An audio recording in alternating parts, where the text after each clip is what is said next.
Week 5, EDM 60204, Measurement and Geometry.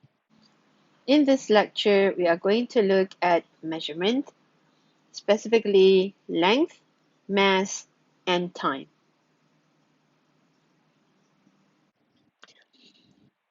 So at the end of this lesson, you should be able to explain the teaching and learning of measurement, discuss the standard units found worldwide, discuss the misunderstanding children have about mass, weight, and time. So the misunderstanding here actually refers to the misconceptions.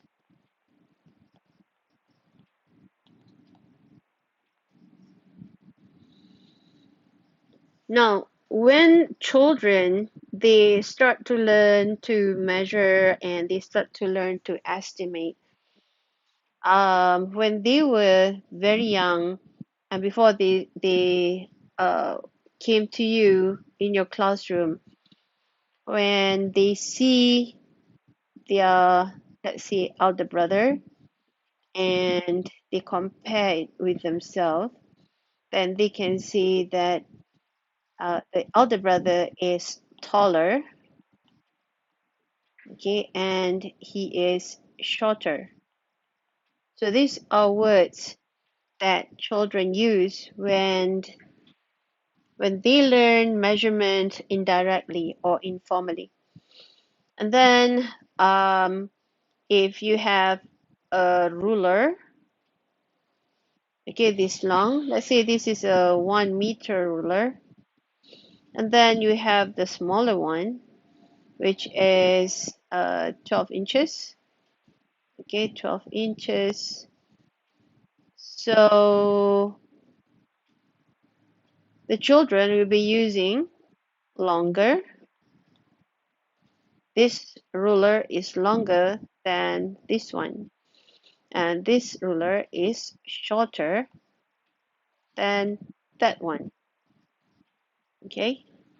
Now, they would also look at, let's see, this is a box, okay, and this is another box, but this box is smaller.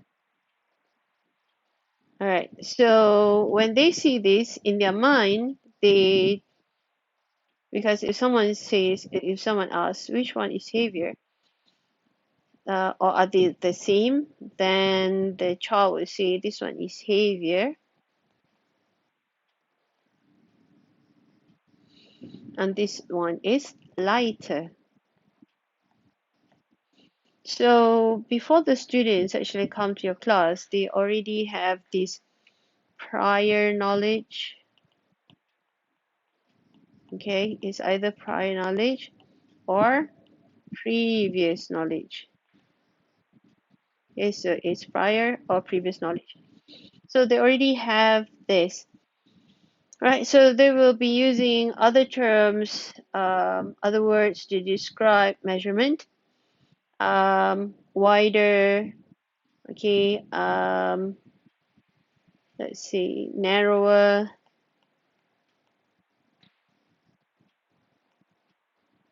right? What else do they use apart from the ones that we have discussed?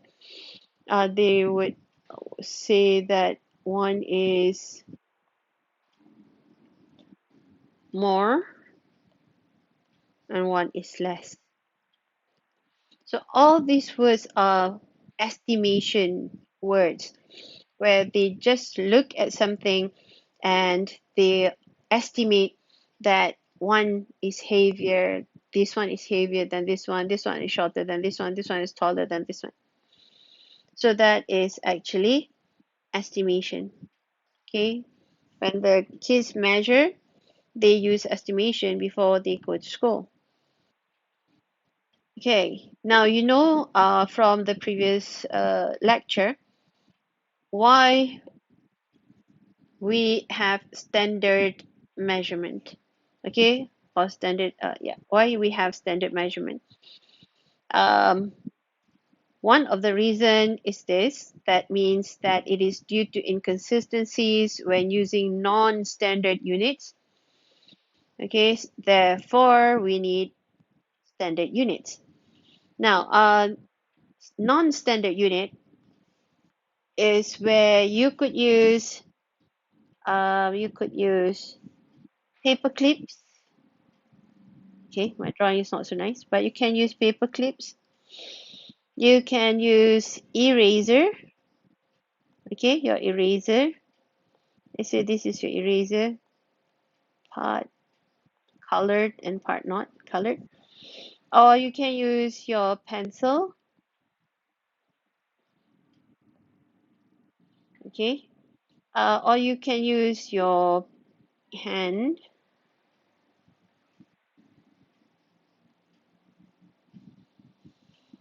Okay, you can also use pebbles.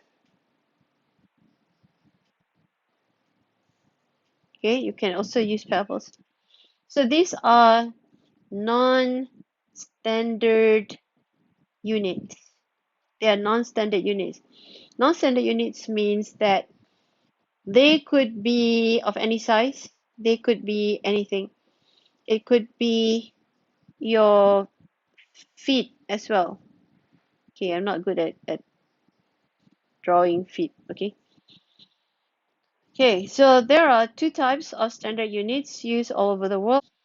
Now here are units in both metric and imperial.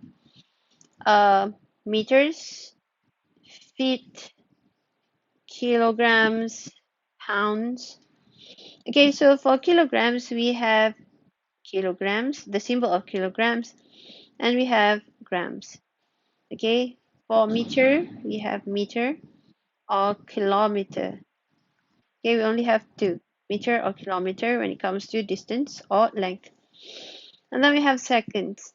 So feet, you have feet, FT, and then you have inches.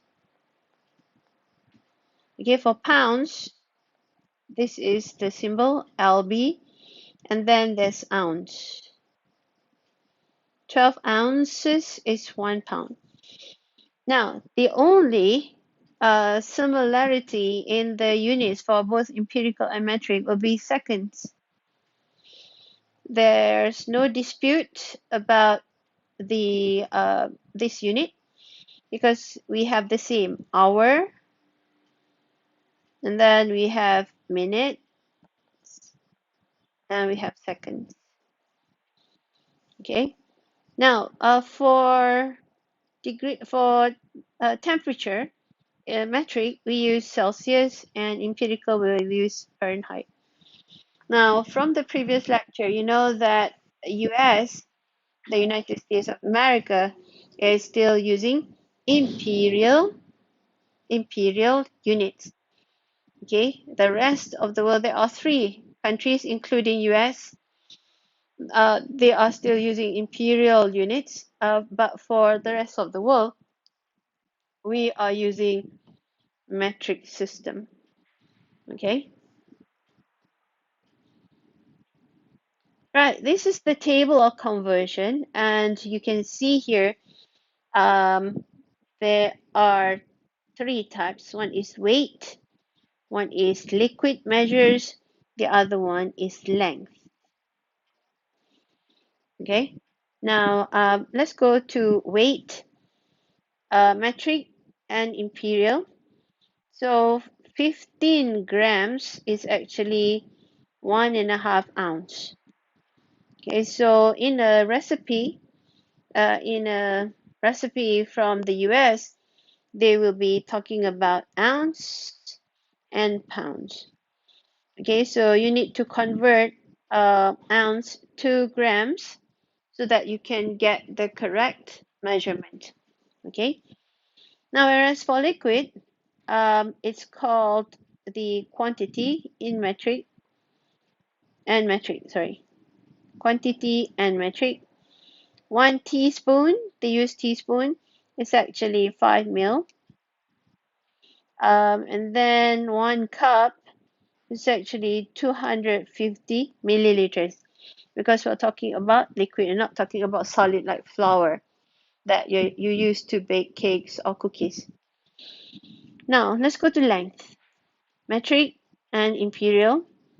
5 millimeters is actually a quarter of an inch. 10 centimeters is actually 4 inches. Okay, 30 cm is actually 12 inches, which is equivalent to 1 feet. Okay, oven temperature. This is also important because if you're cooking something, you will need to know the difference between Celsius and Fahrenheit. So here, if you're cooking at 400 degrees Fahrenheit, that means you're cooking at 200 degrees Celsius. Okay, but nowadays it's even easier if you have either a smartphone such as iPhone or an iPad, or for Samsung, I think it's called Bixby. Then you can just ask your assistant, Siri or Bixby, to convert the temperature, to convert a liquid for you. Okay, but for your students, you need to show them how to do it, how to calculate, so that they can see the process. Remember, we talk about process, not the answer or the product. Okay, what's important is the process. So how many degrees Celsius uh, is equal to 1 Fahrenheit, for example? Okay, and then if you have 32, let's say, or 100 degrees Celsius, what is that in Fahrenheit? So you have to show the process to get to the product. Okay, so there's a short clip where I'm showing the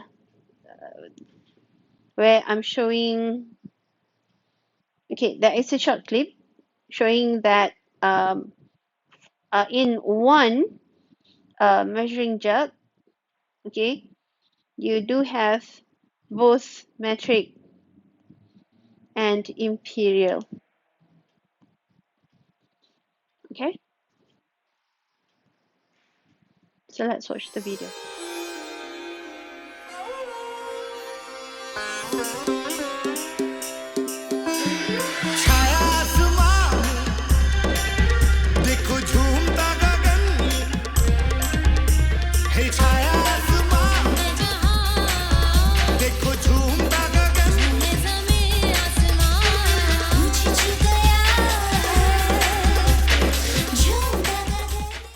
Okay, so this is the measuring cup, measuring jug actually, where it uses battery, and you can see that it has cups over here. Okay, some of the measurement is gone.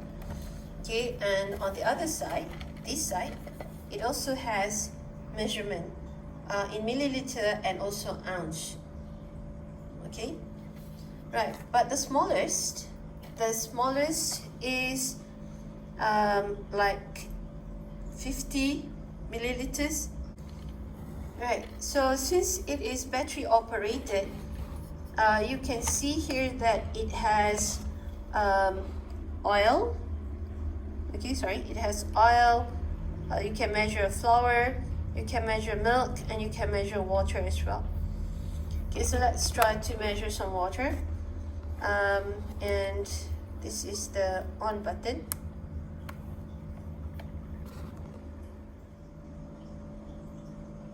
Okay, so here it shows 0 grams for milk. Okay, and we need to just press mode, and you see that it changes to milliliter for oil, milliliter for water. Okay, let's try to measure water in milliliter. So I have here a cup of water. So let's say we just want 5 milliliter. So let's just try this.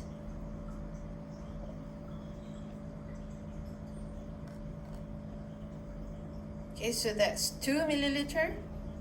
That's how much 2 milliliters is. And that's 5 milliliter. Okay, so by using this measuring jug and using this, okay, you can actually measure 5 milliliter of water. Okay, so it could be water, it could be oil, it could be milk as well. Okay, so you can see how much 5 milliliter is. That much. It's really convenient to have this jug around the house because it has both Imperial units as well as the metric units, milliliters. Okay, for measuring solids such as flour, it has the both Imperial as well as the metric. Okay, so this is grams, and if you change the unit, okay, it could be, there you go, pound and ounce, that's Imperial, and flour. Okay, so there you go. For flour, it can change to cup. So if the recipe requires for you to measure in cups, you can measure in cups using these, okay, or measuring jug. You can also use this, which is by the side, but if you need a certain amount that is not here, then you can always go to this.